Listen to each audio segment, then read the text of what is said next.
ভালো আছেন? আলহামদুলিল্লাহ আলহামদুলিল্লাহ আলহামদুলিল্লাহি রাব্বিল আলামিন والصلاة والسلام على رسوله الأمين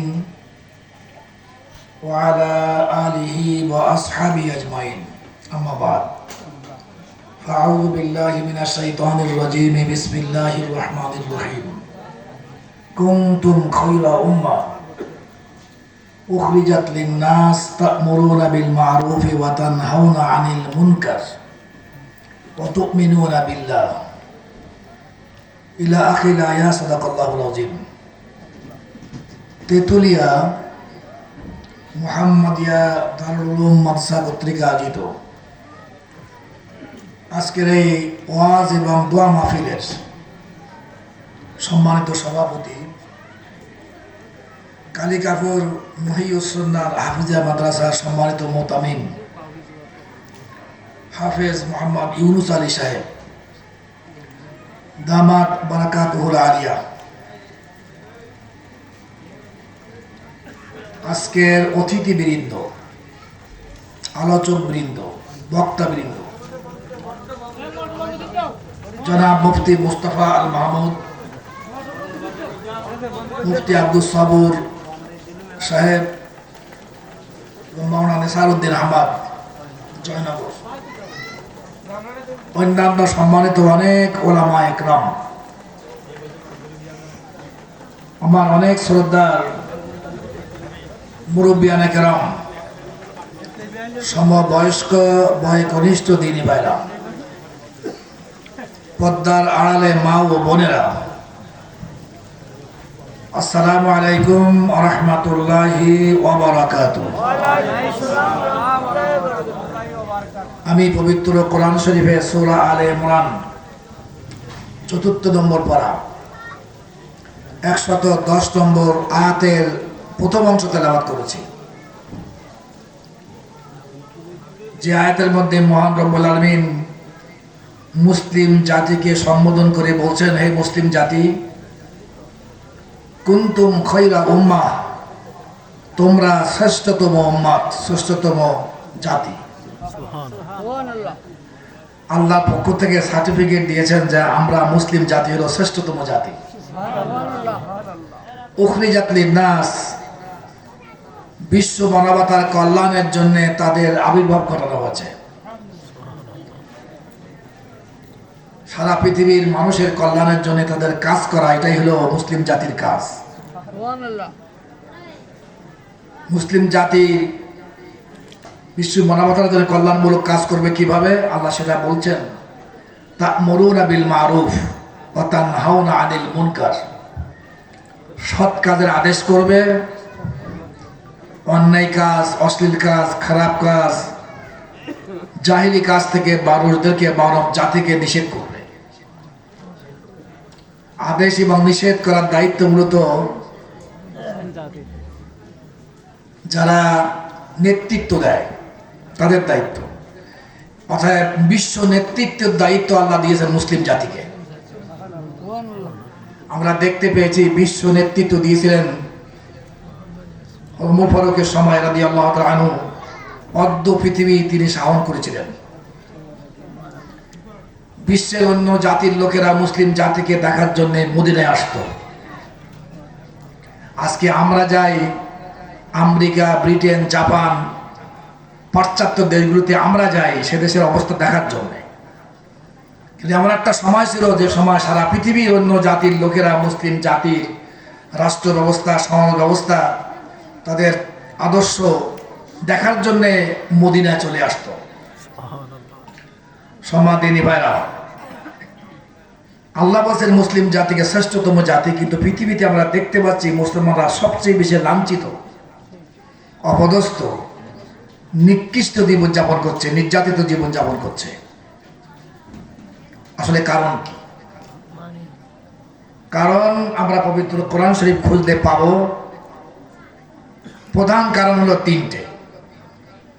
আল্লাহ কোরআনের মধ্যে বলেছেন, সূরা আল বাকারার 10ম রুকু, আল্লাহ বলেছেন ইহুদি জাতিকে লক্ষ্য করে, যে সময় কোরআন অবতীর্ণ হচ্ছিল সে সময় ছিল মুশরিক ছিল, ইহুদি ছিল, খ্রিস্টান ছিল, অন্যান্য জাতি কম ছিল, কিন্তু ইহুদিরা, মুশরিকরা আর খ্রিস্টানরা ছিল বেশি। তাই ইহুদি জাতিকে লক্ষ্য করে আল্লাহ বলছেন, আফাতুমিনুনা বিবাদিল কিতাব ওয়া তাকফুরুনা বিবাদ ফামা জাযাউ মান ইয়াফআলু যালিকা মিনকুম ইল্লা খিজিয়ুন ফিল হায়াতিদ দুনিয়া ওয়া ইয়াউমাল কিয়ামা ইউরাদ্দুনা ইলা শাদ্দিল আযাব। আল্লাহ বলছে, ইহুদি জাতি মানে তাদের কাছে অবতীর্ণ হয়েছিল তাওরাত কিতাব মুসা আলাইহিস সালামের উপরে, আর মুসা আলাইহিস সালামকে নবী বলে স্বীকার করে ইহুদি জাতি। তাই আল্লাহ বলছেন, ইহুদি জাতিকে লক্ষ্য তোমরা আল্লাহর কিতাব যে তাওরাত কিতাব, এই কিতাবের আংশিক তোমরা বিশ্বাস করো, ঈমান এনেছো। অর্থাৎ আংশিক তারা আমল করত, যেটা আমল করতো এটাকে ঈমান আনা বলে আখ্যায়িত করেছেন। ওয়াতাকফুরুনা বিবাদ, আর অপর একটা বিরাট অংশকে তোমরা কুফরি করো, অর্থাৎ আমল করো না। আমল না করাকে কুফরি বলেছেন। তা আল্লাহ যে কিতাব দিয়েছেন সুবিধা মোতাবেক অংশ বিশেষ তোমরা মানবে আর অংশ বিশেষ ত্যাগ করে চলবে, এই স্বাধীনতা মূলত কোনো জাতির মূলত নেই। তা আল্লাহ বলছেন, ফামা জাযাউ মান ইয়াফআলু যালিকা মিনকুম ইল্লা খিজিয়ুন ফিল হায়াতিদ দুনিয়া। যারা আল্লাহর কিতাবের আংশিক মানবে, আংশিক ত্যাগ করে চলবে, তারা দুনিয়া লাঞ্ছিত হবে। খিজিয়ুন ফিল হায়াতিদ দুনিয়া, দুনিয়ার জীবনযাপন পদ্ধতিতে তারা লাঞ্ছিত জীবনযাপন করবে। আর দুনিয়া লাঞ্ছিত হয়ে, অপদস্থ হয়ে তাদের শাস্তি শেষ হবে না। আল্লাহ বলছেন যে ইয়াউমাল কিয়ামা, কিয়ামতের দিন, ইউরাদ্দুনা ইলা শাদ্দিল আযাব, এদেরকে যারা অংশ বিশেষ মানত আর অংশকে ত্যাগ করে চলতো, তাদেরকে কঠিন থেকে কঠিনতম শাস্তির দিকে নিক্ষেপ করা হবে। এ কথা বলে আল্লাহ তাআলা মুসলিম জাতি রসুলের উপরে কোরআন শরীফ অবতীর্ণ হচ্ছিল, তাদেরকে শিক্ষা দেওয়া হচ্ছে, দেখো তোমাদের কাছে কোরআন অবতীর্ণ হচ্ছে, তোমরাও যদি ইহুদি জাতির মতো অংশ বিশেষ মানো, কিছু সংখ্যক মানো আর কিছু সংখ্যক ত্যাগ করে চলো, তোমরাও পৃথিবীতে লাঞ্ছিত হবে আর আখিরাতে কঠিন তোমার শাস্তির দিকে তোমাদেরকে নিক্ষেপ করা হবে। সমাধির ভাই, আজকে দেখুন আমরা মুসলমান দাবি করি, কিন্তু কোরআন শরীফের কত অংশ আমরা মেনে চলছি। নামাজের কথা ধরি, ইমানের কথা ধরি, ইমানের অর্থ কালিমা লা ইলাহা ইল্লাল্লাহ মুহাম্মাদুর রাসূলুল্লাহ, অর্থটাও জানার লোক কম। অনেকে বলে কালিমা অর্থ বলে মাদুর বিক্রি দাও, অর্থ আমরা ভালো করে জানি না।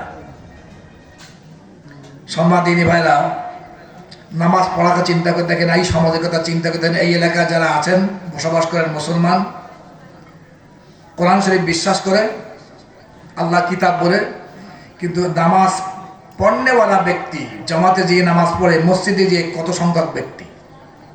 অর্ধেক। অর্থাৎ প্রায় 90% লোক মুসলমান, তারা 5 ওয়াক্ত নামাজ নিয়মিত মসজিদে যেয়ে পড়ে না। এইবার ধরেন জাকাত, জাকাত ফরজ হয়ে গেছে, হিসাব করে জাকাত দেয় সংখ্যা কত? খুব নগণ্য।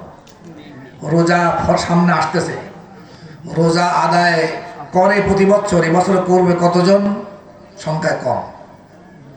হজ ফরজ হয়ে গেছে, হজ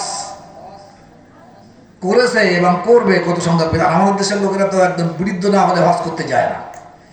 আমার এক বন্ধু আছে, বন্ধুকে দোকানদার, কাপড়ের দোকান আছে, আমি নাম করে বলবো না, নাম করে বলে গীবত হবে। আমি তাকে জিজ্ঞেস করছি, তোমার তো হজ ফরজ হয়ে গেছে, হজ করতে যাবা না? তো বন্ধু বলছে কি, হজ এখন করলে কি টিকিয়ে রাখতে পারবো? তা আমি বললাম যে হজ টিকিয়ে রাখতে যাবে না, একদিন হজ করা হচ্ছে না, তার নামাজ তো পড়া হচ্ছে, তা নামাজ কি টিকিয়ে রাখা যাচ্ছে? তারপরে বললাম আর একটু উপরে উঠে, যে কালেমা তো পড়া হয়েছে মুসলমান হওয়ার জন্যে, কালেমা তো বিশ্বাস করা হয়, তা কালিমাকে টিকিয়ে রাখা যাচ্ছে?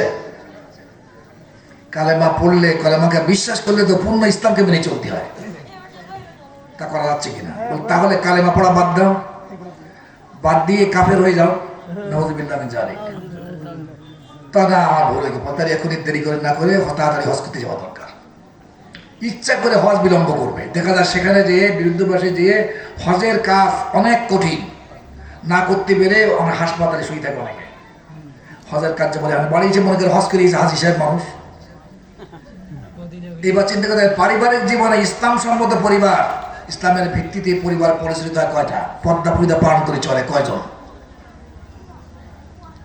স্বামী স্ত্রীর হক আদায় করে, স্ত্রী স্বামীর হক আদায় করে, সন্তান পিতামাতার হক আদায় করে, পিতামাতার সন্তান হক আদায় করে। যে পারিবারিক জীবনে এটা আদায় করে কতজন ব্যক্তি? নেই, খুব কম। সমাজের একই অবস্থা। সমাজে মুসলিম আছে, অমুসলিম আছে, আত্মীয় আছে, অনাত্মীয় আছে, প্রতিবেশী আছে, প্রতিবেশী ছাড়াও ব্যক্তি আছে। তাদের প্রত্যেকের হক আদায় করে জীবনযাপন করছে কয়জন ব্যক্তি? আয় এবং ব্যয়, হালাল পদ্ধতি আয়, হালাল পদ্ধতি ব্যয়, অর্থনীতি বলা হয় এটাকে। এই ব্যাপারে কোরআন সুন্নাহ মোতাবেক চলি আমরা কতজন ব্যক্তি? আজকের অবস্থাটা এমন, সম্মান দিনী ভাইরা। রাসূলুল্লাহ সাল্লাল্লাহু আলাইহি ওয়াসাল্লামের বয়স যখন 35 বছর, পবিত্র কাবা শরীফ পুনর্নির্মাণ করার জন্য, সংস্কার করার জন্য সিদ্ধান্ত হয়। কিছু তখন বোধ প্রকাশ পায়নি, কিন্তু তারা মুশরিক। এই মুশরিকরা তারা বলল যে আল্লাহর ঘর এটা। মুশরিক কিন্তু আল্লাহর ঘর, আল্লাহর ঘরে কোনো হারাম সম্পদ, অবৈধ সম্পদ আমরা ব্যবহার করব না। এবং সে সময়ে 3 প্রকারের সম্পদকে হারাম মনে করত। তার মধ্যে একটা হলো সুদের টাকা, সেই সময় হারাম মনে করা হতো। ছিনতাই করা টাকা, সে সময় আরবে তো ছিনতাই ব্যাপকভাবে হতো, এটাকে তারা হারাম মনে করত। আর 3 নম্বর হলো ব্যভিচার লব্ধ সম্পদ। দাসী ছিল, দাসীদেরকে ব্যভিচার করে টাকা উপার্জন করত। এদের টাকা আমরা আল্লাহর এই ঘর নির্মাণ করতে গ্রহণ করব। মুশরিক কিন্তু তারা এই 3টে জিনিস হারাম মনে করত। কিন্তু আজকে আমরা মুসলমান, আমরা বলি যে আল্লাহর ঘর করতে গেলে, অত দেখতে গেলে ঘর হবে না। তাহলে মুশরিকদের চিন্তা আর আমাদের চিন্তা ওদের চেয়ে আরো খারাপ হয়ে গেছে কিনা? হালাল মানা পাচ্ছি না। দেখেন, দলীয় জীবন কোরআন এবং সুন্নাহ মোতাবেক দল করাটা ফরজ করে দিয়েছেন। আমি একটু পরে বলবো। আজকে ইসলাম ভিত্তিতে, কোরআনের ভিত্তিতে দল করে কতজন মুসলমান? নেই এখানে ইসলাম। রাজনীতি করা ইসলাম ভিত্তিক, কোরআন ভিত্তিক কয়জন ব্যক্তি? পৃথিবীতে 58টা মুসলিম রাষ্ট্র। এই 58টা মুসলিম রাষ্ট্র, ইসলাম মোতাবেক রাষ্ট্র পরিচালিত হয় কটা রাষ্ট্র? আমাদের 58টার মধ্যে নেই বললে চলে। আল্লাহ যে বলছেন যে তোমরা হে ইহুদি জাতি, তোমরা যদি অংশবিশেষ মানো আল কোরআনে, আল্লাহ কিতাবের, তাওরাত কিতাবের, আর অংশবিশেষ ত্যাগ করে চলো, দুনিয়া লাঞ্ছিত হবে। আজকে পৃথিবীতে মুসলমান লাঞ্ছিত কেন? পবিত্র কোরআনকে আল্লাহ কিতাব বলে বিশ্বাস করে। বাস্তব জীবনে, ব্যক্তি জীবনে, পারিবারিক জীবনে, সমাজ জীবনে, অর্থনীতিতে, রাষ্ট্রীয় জীবনে, দলীয় জীবনে অধিকাংশ মুসলমান মেনে চলে না। লাঞ্ছিত মুসলমানরা আপনাদের কারা হবে? শুধু লাঞ্ছিত না, লাঞ্ছিত জাতি ইহুদি জাতি, সেই জাতির মাধ্যমে মুসলিম জাতিকে ওই ফিলিস্তিনে শাসন করা হচ্ছে, লাঞ্ছিত করা হচ্ছে ওই ইহুদি জাতির মাধ্যমে। মানে আমরাও আল্লাহ কিতাবের সঙ্গে কম জুলুম করছি না। কোন মুসলমানের জন্য কোরআন ছাড়া অন্য বিধান মোতাবেক জীবনযাপন করা স্বাধীনভাবে সন্তোষ চিত্তিরা বৈধ না। আমি কথা বলতে পরে সম্মানিত ভাইরা, তা লাঞ্ছিত হবার কারণ সবের মধ্যে একটা হলো এই। আজকে দেখেন হাদিসে উল্লেখ আছে, আল্লাহ রাসূল নিজে বলেছেন, قال النبي صلى الله عليه وسلم لا يدخل الجنة لحم نبت من السحت وكل لحم نبت من السحت فالنار أولى به أو كما قال عليه الصلاة والسلام। আল্লাহ রাসূল বলেছেন ওই গোশতের টুকরা জান্নাতে প্রবেশ করবে না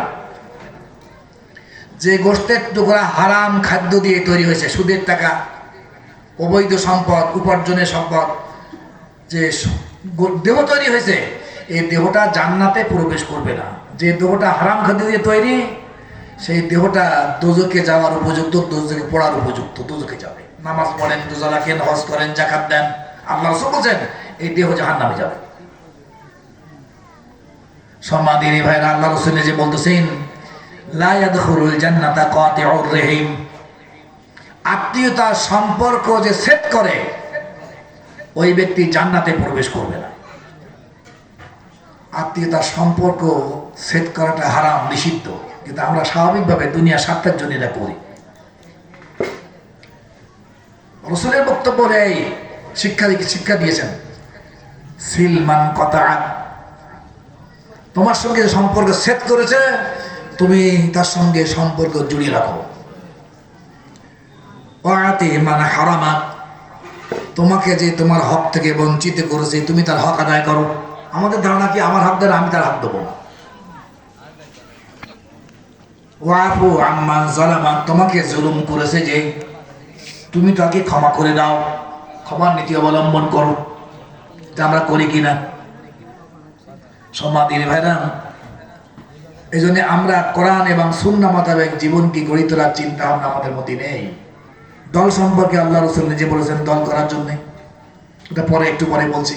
আমি দেখা যাচ্ছে কিছু অংশ মানি আর কিছু অংশ মেনে চলি না। নামাজে মানি তা সকলে না, রোজায় মানি সকলে না, হজে মানি সকলে না, যাকাতে মানি সকলে না। পারিবারিক জীবনে পর্দা পরিধানের ক্ষেত্রে আজকে মেয়েদের উপরে আল্লাহ ফরজ করে দিয়েছেন।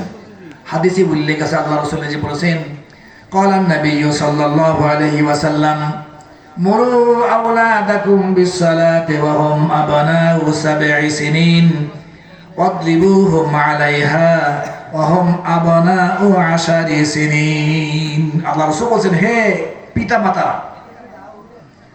তোমরা তোমাদের সন্তানদেরকে, সন্তান বলা ছেলে মেয়ে উভয়কে, আওলাদ, তোমাদের সন্তানদেরকে নামাজের নির্দেশ দাও, বিসসালাত, নামাজের নির্দেশ দাও যখন তার বয়স হবে 7 বছর। 7 বছর বয়সে নামাজের নির্দেশ দেওয়া মানে কি ওই সময় থেকে তার সতর ঢেকে রাখার এই নির্দেশনা পালন করার অভ্যাস গড়ে তুলতে হবে। পুরুষের জন্য নাভি থাবি থেকে হাঁটুর নিচে পর্যন্ত জায়গা, এটা সতর পুরুষের জন্য। আর মেয়েদের জন্য সর্বাঙ্গ ঢেকে রাখা ফরজ।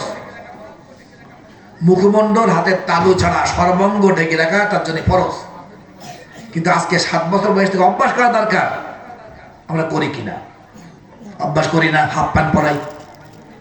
আর 10 বছর হলে আল্লাহ রাসূল বলেন ওয়াদরিবুহুম আলাইহা, তাকে পিটাও, প্রহার করো, মারো। নামাজের জন্য নামাজ পড়ছেন তাকে পিটাও যখন তার বয়স হবে 10 বছর। কিন্তু ফরজ, কিন্তু 10 বছরের নামাজ ফরজ হয় না, কিন্তু পিটাতে বলছে অভ্যাস করে দেওয়ার জন্য। সমাজের এটা আমরা করি কিনা? ওই 10 বছর থেকে আমার মেয়েদের, আমাদের বোনদের মাথায় কাপড় দেওয়া, স্কার্ফ পরানো এবং সমস্ত অঙ্গ ঢেকে রাখা, এই অভ্যাস গড়ে তোলে কিনা? করি না। এই ক্ষেত্রে আমরা রসুলের সুন্নাহকে গুরুত্ব করেছিলাম। এমনি খুব মহব্বত করি রসুলকে মহব্বত করতে তো চুমু খামা না। সম্মানিত ভাইরা, হাদিসে আল্লাহ রাসূল নিজে বলেছেন মান আহাব্বা সুন্নতি ফাকাদ আহাব্বানি ওয়া মান আহাব্বানি কানা মাই ফিল জান্নাহ। মিশকাতের মধ্যে উল্লেখ আছে। আল্লাহ রাসূল বলেন যে ব্যক্তি আমার নীতিকে, আমার আদর্শকে, আমার সুন্নাহকে ভালোবাসে ওই ব্যক্তি আমাকে ভালোবাসলো। আমার সুন্নাহকে ভালোবাসে, আদর্শকে ভালোবাসলে আমাকে ভালোবাসা হলো। আর আমার সুন্নাহকে ভালোবেসে যে আমাকে ভালোবাসলো ওই ব্যক্তি আমার সঙ্গে জান্নাতে অবস্থান করবে। সমাধির একটা হাদিস আমি বলছি, আল্লাহ রাসূল নিজে বলেছেন, সহিহ বুখারীর হাদিস, ক্বালান নবী সাল্লাল্লাহু আলাইহি ওয়াসাল্লাম কুল্লু উম্মতি ইয়াদখুলুনাল জান্নাতা ইল্লা মান আবা। কিলা ইয়া রাসূলুল্লাহ ওয়া মান আবা? ক্বাল মান আতাআনি দাখালাল জান্নাহ ওয়া মান আসানি ফাকাদ আবা। রাওয়াহুল বুখারী। আও কামা ক্বালা আলাইহি সাল্লাতু ওয়াস সালাম, আল্লাহ রাসূল বলেন আমার উম্মতের সকল ব্যক্তি জান্নাতে যাবে, কিন্তু ওই ব্যক্তি জান্নাতে যাবে না যে ব্যক্তি আমার উম্মত হতে অস্বীকার করলো। একজন সাহাবী প্রশ্ন করছে, হে আল্লাহর রাসূল, মান আবা, আপনার উম্মত হতে অস্বীকার করে কে?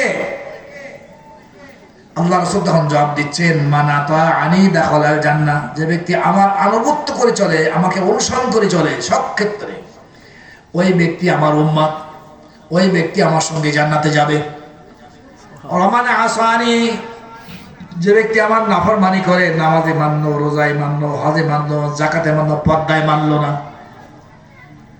পারিবারিক জীবনে মানলো না, সামাজিক জীবনে মানলো না, দলীয় জীবনে মানলো না, রাষ্ট্রীয় জীবনে মানলো না, আমার নাফরমানি করলো, ওই ব্যক্তি আমার উম্মত হতে অস্বীকার করলো, ওই ব্যক্তি আমার সঙ্গে জান্নাতে প্রবেশ করতে পারবে না।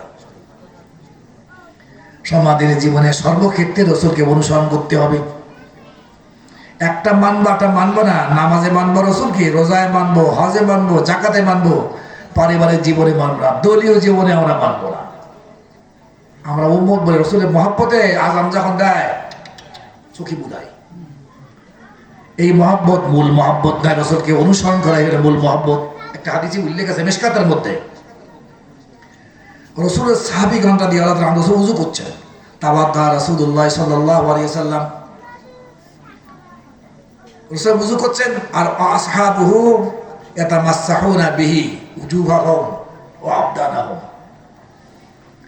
সাহাবীগণ রাদিয়াল্লাহু আনহুর সঙ্গে ছিলেন যারা, তারা রাসূলের ওযুর পানি গড়িয়ে পড়ছে আর নিয়ে গায়ে মাখছে, মুখে মাখছেন।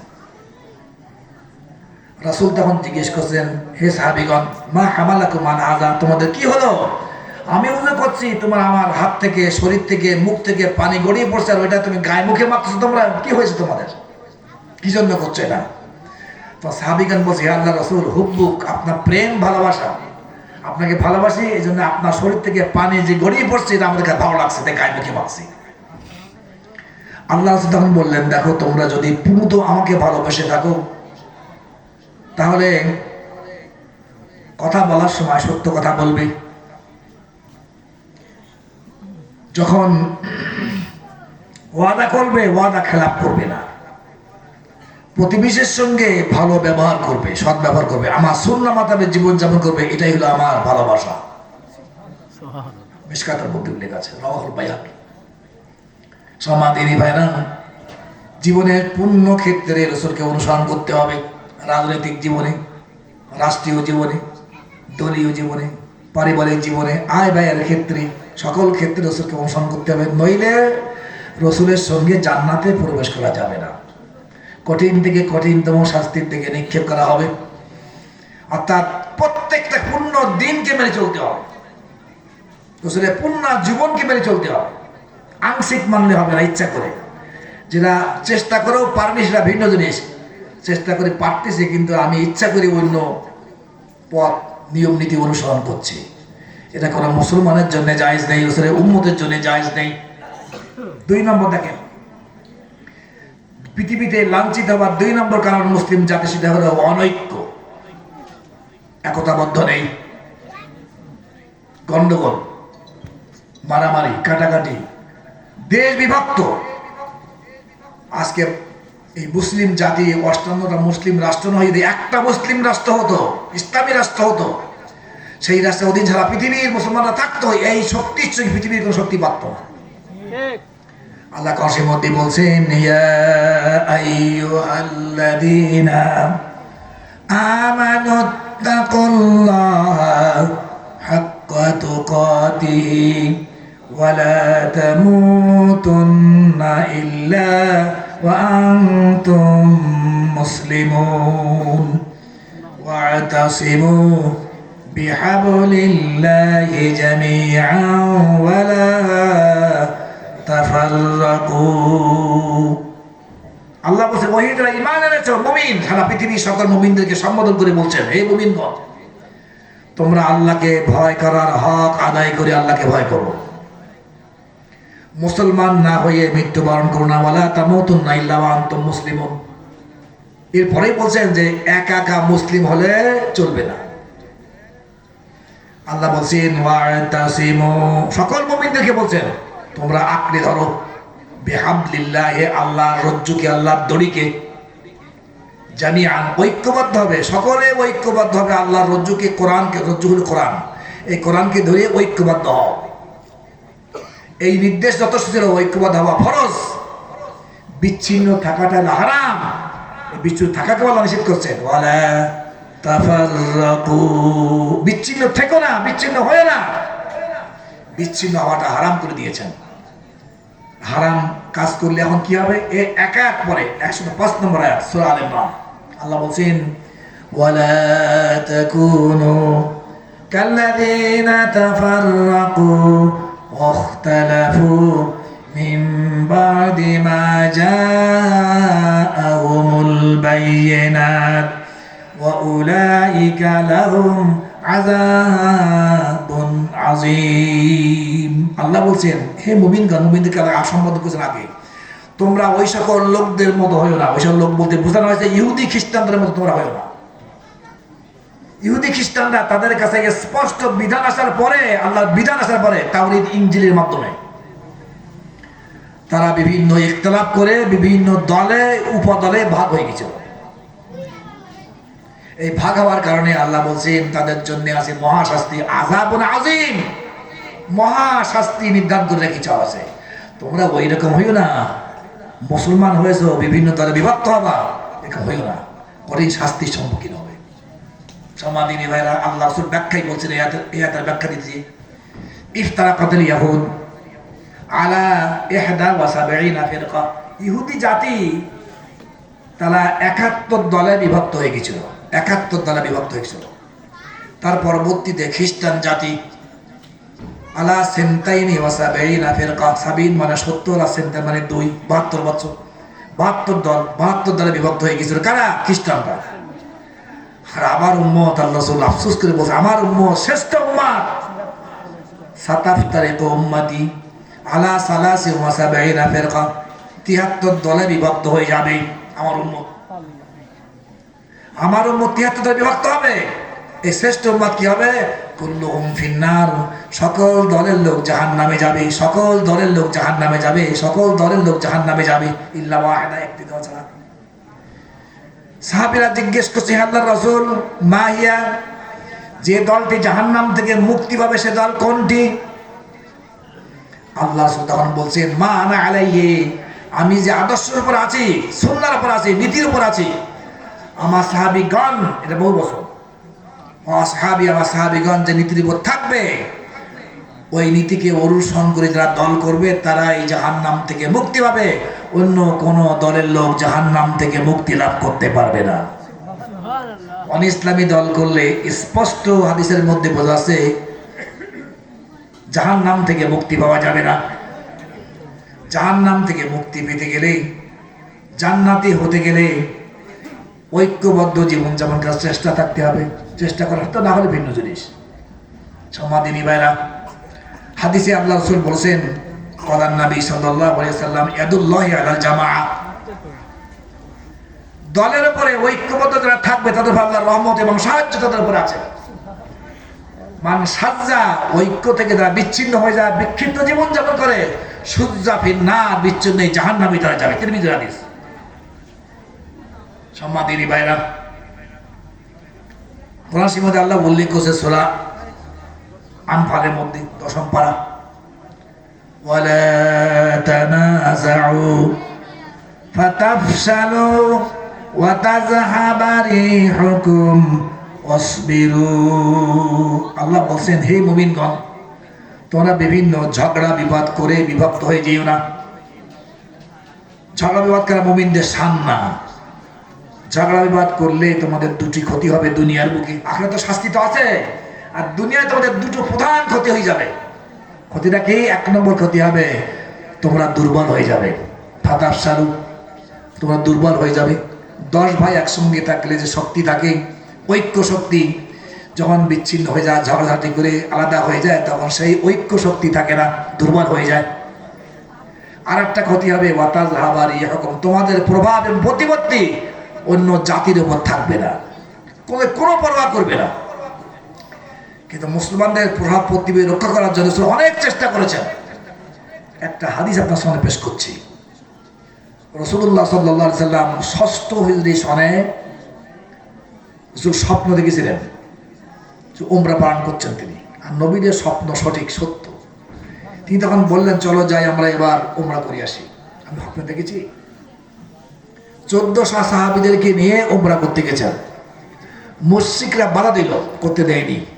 হুদায়বিয়ার সন্ধি হলো, আমি সব করতে মূল কথা যাচ্ছি আমি।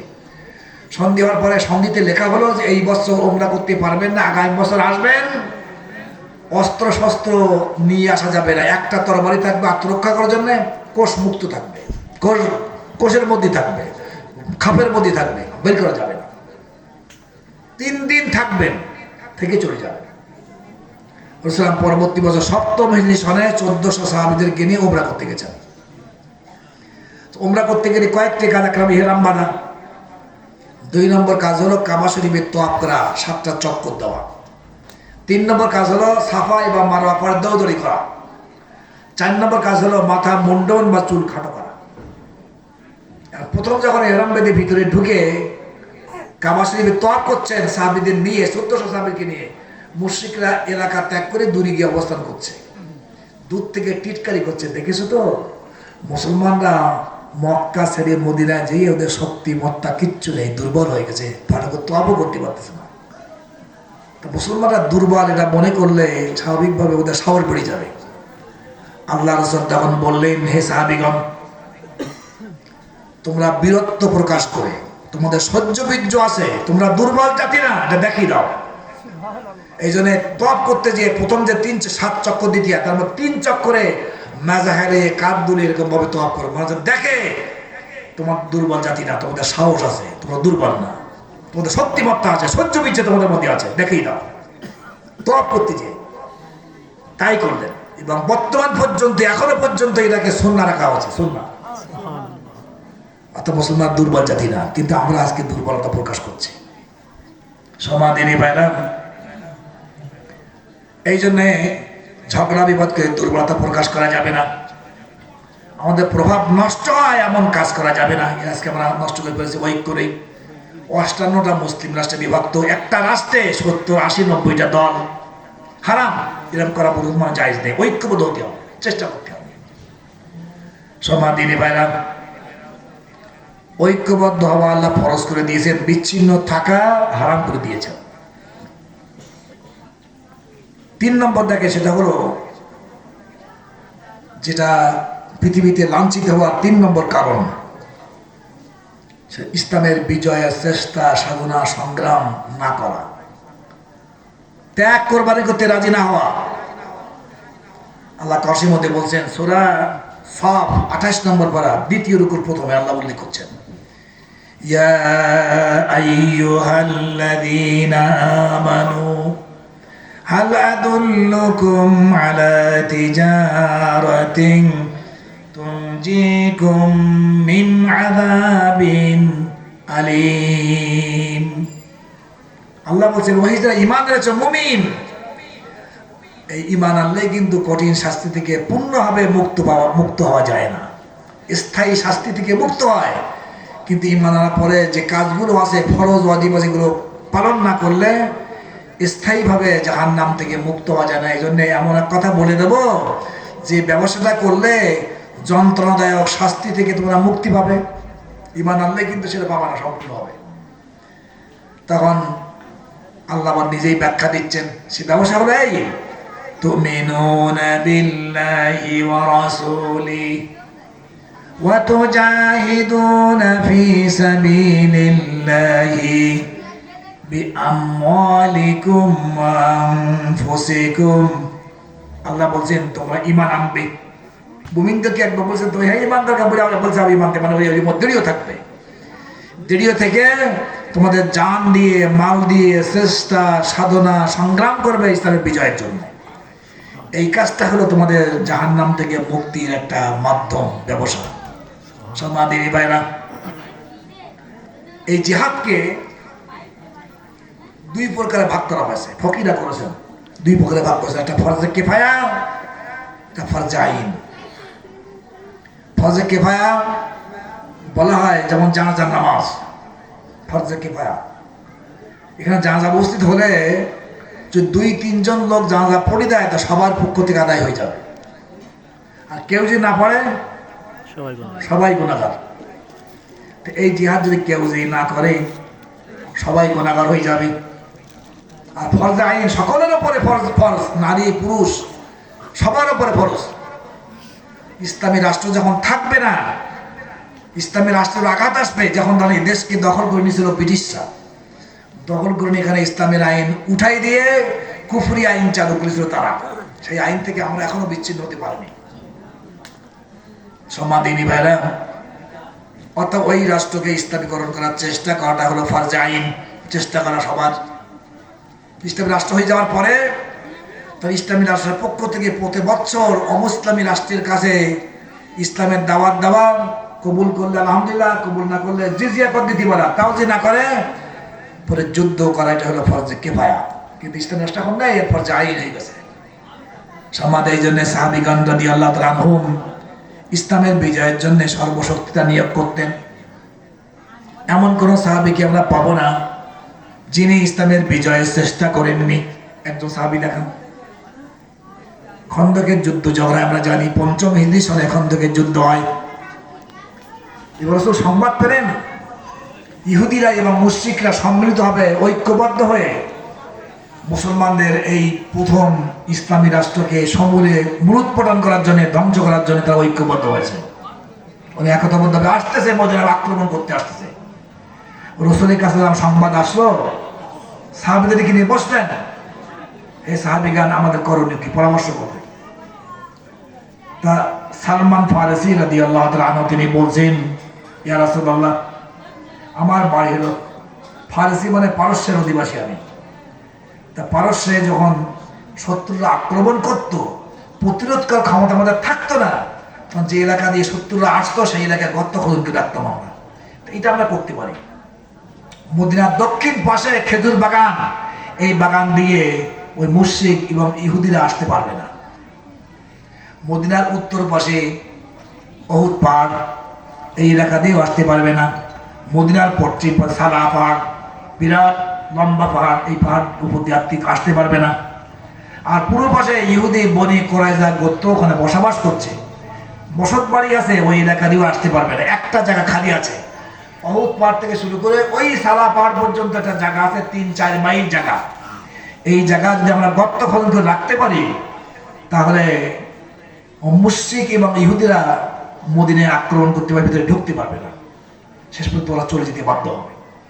ইসলাম এই পরামর্শ গ্রহণ করলেন এবং ৩০০০ সাহাবীকে ভাগ করে দিলেন, যে প্রত্যেক ১০ জনকে একটা গ্রুপ করলেন, যে তোমরা এটা ৩-৫ হাত গভীর করে ৮-১০ হাত করে খনন করবে। এবং কয়েকদিনের মধ্যেই এটা গর্ত খনন করা হয়ে গেল। এই গর্ত খনন করার সময় সকল সাহাবী বলতেছিলেন, নাহনুল্লাযীনা বায়াউ মুহাম্মাদান আলাল জিহাদে মা বাকাইনা আবাদান। সহিহ বুখারী মুসলিমের হাদিস। সাহাবীরা বলছেন, আমরা মুহাম্মাদের কাছে বায়াত হয়েছি, শপথ করেছি, অঙ্গীকার করেছি। কি করার জন্য? আলাল জিহাদ, ইসলামের বিজয়ের চেষ্টা, সাধনা, সংগ্রাম, জিহাদের বায়াত হয়েছি। এই জিহাদটা কয়েকদিনের জন্য না, মা বাকাইনা আবাদান, যতদিন দুনিয়ায় টিকে থাকবো, বেঁচে থাকবো, আমাদের প্রাণ ধরের মধ্যে থাকবে, চোখের পলক নড়তে থাকবে, ততদিন পর্যন্ত ইসলামের বিজয়ের চেষ্টা, সাধনা, সংগ্রাম করে যাবো। এই বায়াত রাসূলের কাছে হয়েছে আমরা। মুসলিম মাত্রাই মুজাহিদ, মুসলিম মাত্রাই হলো সংগ্রামী। তারা আমৃত্যু সংগ্রাম করেই তারা জীবনযাপন করতে চায়। সাহাবীগণ তার প্রমাণ। আমি ইসলাম গ্রহণ করেছি মানে কি, আল্লাহর কাছে নিজেকে সঁপে দিয়েছি, আল্লাহর বিধানকে কায়েম করার জন্য, মেনে চলার জন্য আমৃত্যু চেষ্টা, সাধনা, সংগ্রাম করব। সমাদিনী ভাইরা, অনিসলামী সমাজে বসবাস করা আনন্দের চিত্তে কোনো মুসলমানের জন্য জায়েজ নেই। ছোট্ট একটা ঘটনা আমি উল্লেখ করছি। পবিত্র কোরআন শরীফের মধ্যে সূরা আন-নিসা আল্লাহ বলছেন, ইন্নাল্লাযীনা তাওয়াফাহুমুল মালাইকাতু যালিমি আনফুসিহিম ক্বালু ফীমা কুনতুম ক্বালু কুন্না মুস্তাদআফিনা ফিল আরদ ক্বালু আলাম তাকুন আরদুল্লাহি فَتُهَاجِرُوا فِيهَا فَأُولَئِكَ مَأْوَاهُمْ جَهَنَّمُ ওয়াসাআত নাসীরা। এটা অবতীর্ণ হয়েছিল রাসূলুল্লাহ সাল্লাল্লাহু আলাইহি ওয়াসাল্লাম মক্কায় যখন দিন কায়েম করা সম্ভব ছিল না, এবং তারা ষড়যন্ত্র করে শেষ পর্যন্ত শেষে দারুণতা বৈঠকে সিদ্ধান্ত করার জন্য বসেছিল এবং পরামর্শ আসলো তাকে কি করা যায়। একদল বলল তাকে দেশ থেকে বের করে দেওয়া যাক, তার সম্পর্কে আমরা তাহলে কোনো চিন্তা থাকবে না, দেশ থেকে বের করে দেওয়া যাক। তখন গ্রুপের মধ্যে ইবলিস বসেছিল মানব রূপ নিয়ে। সে বলছে শায়েখে নজদের শায়েখের বৃদ্ধ প্রবীণ ব্যক্তি খুব পরামর্শ দেওয়ার জন্য বসছে। বলছে যে এই কাজটা তোমরা করো না, এই কাজ করলে তার মুখ কিন্তু মিষ্টি, তার যুক্তি কিন্তু খুব তার যুক্তি, যেখানে যাবে সেখানে কিন্তু মানুষকে বশ করে ফেলবে এবং যে এলাকায় বিকৃত দেবা সেই এলাকার লোকদেরকে বশ করে নিয়ে তার পক্ষে নিয়ে তোমাদের কিন্তু যা তোমরা করেছো আক্রমণ কিন্তু করতে পারে। তার করণীয় কি? আর একজন প্রস্তাব দিচ্ছেন তাকে একটা আটক করে রাখা হোক একটা জায়গায়, যেখানে লোহার খাঁচার মধ্যে আটক করে রেখে খাদ্যদ্রব্য বন্ধ করে দেওয়া হোক, ধুকিয়ে মারা যাবে। ইবলিস বলছে না, এই কাজটা করা যাবে না, এটা করলে তার ভক্তবৃন্দ আছে এত বেশি ভালোবাসে, যে কোনো উপায় তাকে কিন্তু উদ্ধার করে সেখানে নিয়ে যেতে পারে, ভেঙে হলেও নিয়ে যেতে পারে, এটা করো না। তাহলে করণীয় কি? সেখানে আবু জেহেল বলছে তাকে দুনিয়া থেকে একদম শেষ করে ফেলতে হবে, মেরে ফেলতে হবে, হত্যা করতে হবে। কোনো একজন ব্যক্তি হত্যা করলে তাকে কেউ ছেড়ে দেবে না। তাহলে আমরা যদি সমস্ত গোত্র থেকে বাছাই করে করে নিয়ে আমরা একসঙ্গে আক্রমণ করি, একসঙ্গে মেরে ফেলি, তো সমস্ত গোত্রের বিরুদ্ধে হাসিবি গোত্রের লোকেরা যুদ্ধ করতে সাহস পাবে না। তখন রায় রক্তপাত নিয়ে 100 উটের মূল্য নিয়ে সন্তুষ্ট হয়ে যাবে। হ্যাঁ, সঠিক সিদ্ধান্ত গ্রহণ করা হয়েছে। ইবলিস তখন বলল, এইবার সালাম নির্দেশ দিলেন। রাসূলের কাছে সংবাদ চলে আসলো, সাহাবীদেরকে আগে পাঠিয়ে দিয়েছেন যে আপনি এইবার হিজরত করেন। আবু বকর সিদ্দিককে সঙ্গে নিয়ে তিনি হিজরত করার জন্য প্রস্তুত হয়ে গেলেন, চলে গেলেন। আলীকে সঙ্গে কাছে রেখে দিলেন, বাড়িতে রেখে গেলেন যে তার আমানত তার কাছে থাকে, আমানতগুলো দেওয়ার জন্য। কিন্তু এই সময় সকল সাহাবী চলে গেছিলেন, 5 জন ব্যক্তি এই হিজরত করে মদিনায় যায়নি। তারা ইসলাম গ্রহণ করেছিল মনে মনে, মায়ায়, সন্তানের মায়ায়, স্ত্রী মায়ায়, তারপরে বাড়ি ঘরের মায়ায় দেশ ত্যাগ করা কিন্তু কঠিন কাজ। তারপরে যে না যাওয়ার কারণে দ্বিতীয় হিজরি সনে চলে গেলেন মদিনায়। দ্বিতীয় হিজরি সনে যখন বদর যুদ্ধ হয় 17ই রমজান, যুদ্ধের সময় 1000 মুশরিকরা ঐক্যবদ্ধ হবে চলে গেল মদিনায় যুদ্ধের জন্য।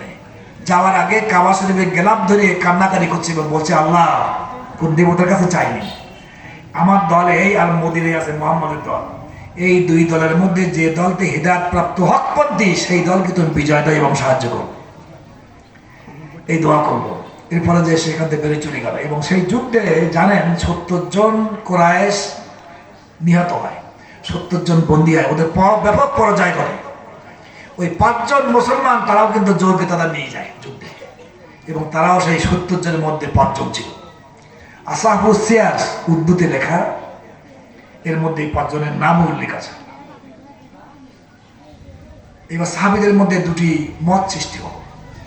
একজন সাহাবী বলছেন যে এরা তো কালেমাগো মুসলমান, কালেমা পড়েছে, লা ইলাহা ইল্লাল্লাহ মুহাম্মাদুর রাসূলুল্লাহ পড়েছে, অর্থাৎ এরা জান্নাতে যাবে, এরা জোর করে আসছে, ইচ্ছা করতে আসেনি। আর একদল সাহাবী বলছেন না, এরা রাসূলের বিরুদ্ধে যুদ্ধে আসছে, হিজরত করা ফরজ ছিল, কেন হিজরত তারা করেনি, অন ইসলামের সাথে কেন বসবাস করেছিল, এই জন্য ওরা জান্নাতে যাবে না, জাহান্নামে যাবে। রাসূলের সঙ্গে যুদ্ধ করতে আসছে, ওর পক্ষেই আসলো কাম। আল্লাহ আয়াত অবতীর্ণ করে বলছেন, ইন্নাল্লাযীনা তাওয়াফাহুমুল মালাইকাতু যালিমি আনফুসিহিম, নিশ্চয়ই যাদেরকে ফেরেশতারা জান কবজ করেছিলেন, কোন অবস্থায়? জালিমি আনফুসিহিম, নিজের নফসের উপরে জুলুম করেছিল তারা। অর্থাৎ মক্কা থেকে হিজরত করে মদিনায় আসেনি, হিজরত করেনি, হিজরতকে ত্যাগ করে, তাফসীরে লিখেছে বেতারকেল হিজরত, হিজরত ত্যাগ করে তারা নফসের উপর জুলুম করেছিল। এখন ওদেরকে যখন নিহত হয়, আত্মার কাছে ফেরেশতারা জিজ্ঞেস করছে, ফিমা কুনতুম, তোমরা কোন অবস্থায় ছিলে? তখন ওরা বলছে কুন্না মুস্তাদআফিনা ফিল আরদ, আমরা দুর্বল ছিলাম এই মক্কার ভূমিতে, আমরা দিন কায়েম করতে পার না, জোর করে আমাদেরকে নিয়ে গেছে রাসূলের বিরুদ্ধে যুদ্ধে। এর ব্যাখ্যায় তাফসীরকাররা বলেছেন কুন্না আজিজিন আন ইকামাতিদ দ্বীন ফি আরদি মক্কা, আমরা মক্কার ভূমিতে দিন কায়েমকে অক্ষম ছিলাম। তখন ফেরেশতারা বলছে, আত্মার কাছে বলছে, আলাম তাকুন আরদুল্লাহি ওয়াসিআ, আল্লাহর পৃথিবী কি সংকীর্ণ ছিল? মক্কার ভূমির মধ্যে সীমাবদ্ধ ছিল, প্রশস্ত ছিল না, মদিনা ছিল না, সেখানে হিজরত করে যেতে পারতে, ফাতুহাজুর ফিহা, সেটা যাওনি, তোমাদের আশ্রয়স্থল জাহান্নাম।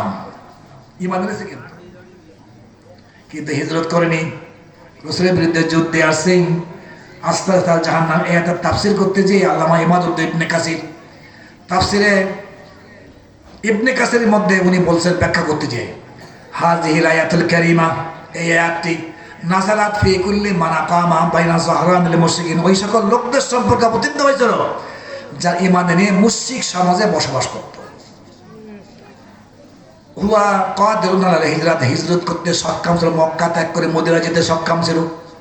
ওয়ালাইসা মুতামাক্কিনুন ওয়ালাইসা বিমুতামাক্কিনিন ফি ইকামাতিদ দ্বীন, দিন কায়েম করতে অক্ষম ছিল কিন্তু হিজরত করতে সক্ষম ছিল। যেহেতু দুইটা কোনোটা করেনি, দিন কায়েম করতে মনে হিজরত করেনি, ফাহুয়া যালিমুল লিনাফসি মুরতাকিবুন হারামান বিল ইজমা, সমস্ত আলামদের একমত নফসের উপর জুলুমকারী, হারাম কাজের কাজী। এই জন্য দেশে বসবাস করছে, এই দেশকে ইসলামীকরণ করার চেষ্টা করা প্রথম নম্বর দায়িত্ব। তা সম্ভব না হলে দেশ ত্যাগ করে হিজরত করে চলে যাওয়া, কিন্তু আমাদের হিজরত করার কোনো জায়গা নেই। আজকে দক্ষিণ পাশে আমাদের বঙ্গোপসাগর, আর চারে অন্য তিন পাশ দিয়ে অমুসলিম কুফরি রাষ্ট্র বার্মা আর ভারত। তা আমাদের এই দেশকে ইসলামীকরণ করার চেষ্টা করতে হবে, এটা আমাদের দায়িত্ব। এটা না করলে যদি আমরা অলসতা করি, কিন্তু আমরা নাজাত এবং মুক্তি পাওয়া আমাদের জন্য খুব কঠিন হয়ে যাবে। রাসূল সাল্লাল্লাহু আলাইহি সাল্লাম যখন মক্কায় ছিলেন, তার ওই কাজকে বাধা দেওয়ার জন্য মুশরিকরা অনেক চেষ্টা করেছে। চাচা কাছে আসছে, সে বলতেছে তোমার ভাই বোন দেখো আমাদের মধ্যে বিবাদ সৃষ্টি করতেছে, বিবেক সৃষ্টি করতেছে, ওদেরকে একটু বুঝাও। রসুলকে ডাকানো হলো। রসুলাম যখন সন্ধ্যায় শোনার পরে বলছেন, দেখো লাউ আদাউ শামসা ফি ইয়ামিনি, তারা যদি এই মুশরিকরা যদি আমার হাতে ডান হাতে সূর্যটা দিয়ে দেয়, সূর্যটা নিয়ে আমার হাতে দিয়ে দেয়, অল কামারা ফি ইয়াসারি, এবং চাঁদকে যদি বামাতে দিয়ে দেয়, আর আমাকে যদি বলেন তুমি এই দিনের দাওয়াত ইসলামের প্রচার প্রসার দিন কায়েমের কাজ ত্যাগ করো, আমি এই কাজ ত্যাগ করতে পারবো না। হয়তো আমি এই কাজ করতে করতে দিন কায়েম করতে করতে শহীদ হয়ে যাবো, হালাক হয়ে যাবো, ধ্বংস হয়ে যাবো, অথবা গাজী হব, বিজয়ী হব। অর্থাৎ হয়তো শহীদ হব না বিজয় লাভ করবো, এটাই হলো রাসূলের চরিত্র ছিল।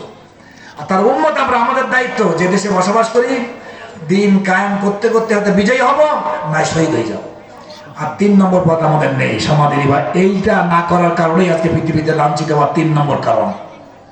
এই জন্য আসুন আমরা যদি জাহান্নাম থেকে মুক্তি পেতে চাই, লাঞ্ছনা থেকে মুক্তি পেতে চাই, তাহলে এই 3টি কাজ প্রধানত করতে হবে। তার মধ্যে একটা কোরআনকে পরিপূর্ণভাবে মানার চেষ্টা করতে হবে, যেভাবে মানা যায়, পূর্ণ দিনকে মানার চেষ্টা করতে হবে। 2 নম্বর হলো ঐক্যবদ্ধ জীবনযাপন করতে হবে, দিন ভিত্তিক, কোরআন ভিত্তিক।